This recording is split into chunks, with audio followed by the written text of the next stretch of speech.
Buenas, somos Vicente Hernández Altur, Julián Fuentes Soyo y Sara Moreno Castaño y vamos a explicar la producción de insulina utilizando bioreactores.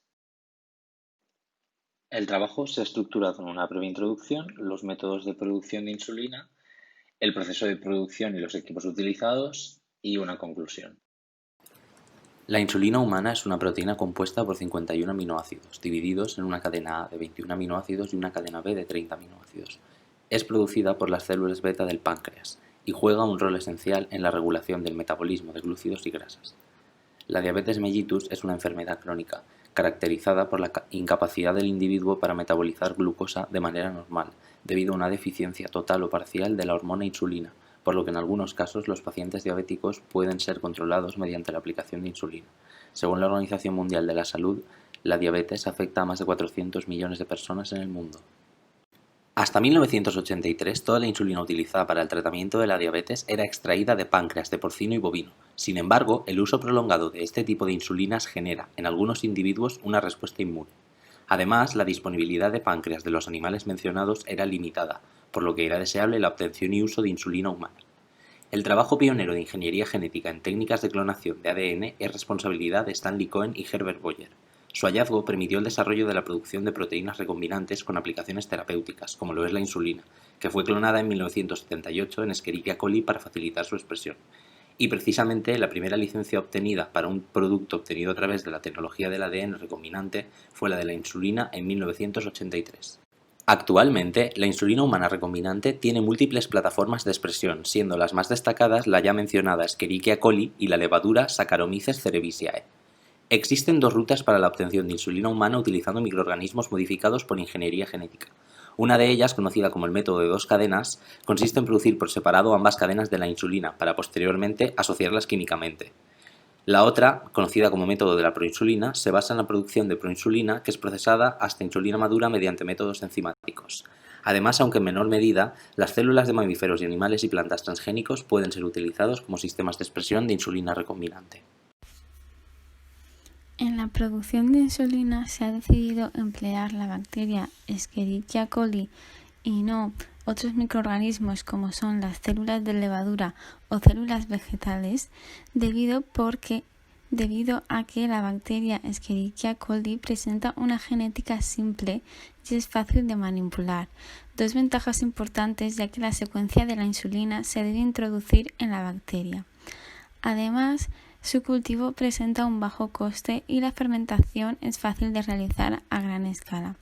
Por último, también es fácil de purificar, lo cual es ventajoso ya que en el proceso de producción de insulina se generan también otras moléculas.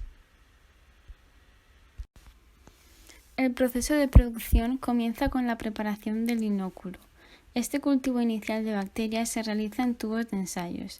Se empieza con 5 gramos de bacterias de Escherichia coli genéticamente alteradas para producir proinsulina.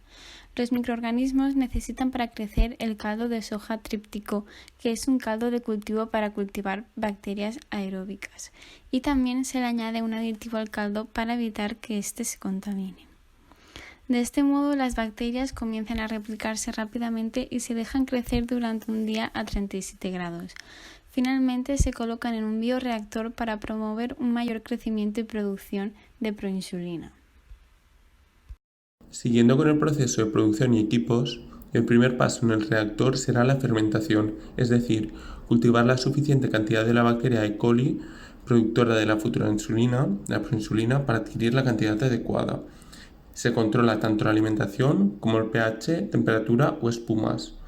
Aquí se muestran los diferentes reactivos utilizados. Algunos son vitaminas, otros son alimentos para las bacterias y la cantidad de agua. En los parámetros se muestra que normalmente en este tipo de reactores son 10 litros y 31 horas de crecimiento, además de un pH de 7 y 37 grados centígrados. Hay un ejemplo además en la fotografía de un reactor típico para la producción. Los siguientes pasos en el proceso de producción y equipo serán la centrifugación, que separará las bacterias del medio, una disrupción celular y homogenización, donde se rompe la bacteria y se libera la futura insulina en forma de agregado, ya que estaba dentro de la célula. Hay una imagen de un sistema de disrupción celular a la derecha. El siguiente paso será la centrifugación para separar los restos celulares de los agregados de insulina.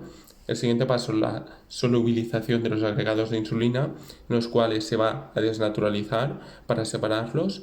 El siguiente paso será la sulfitólisis, donde se adicionarán grupos de SO3 para evitar la reacción entre los polipéptidos de la futura insulina y que se vuelvan a agregar.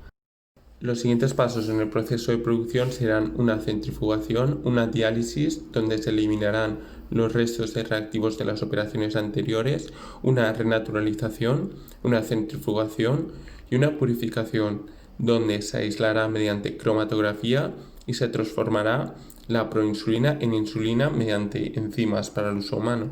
Aquí hay un ejemplo de un tanque de centrifugación utilizado para la insulina.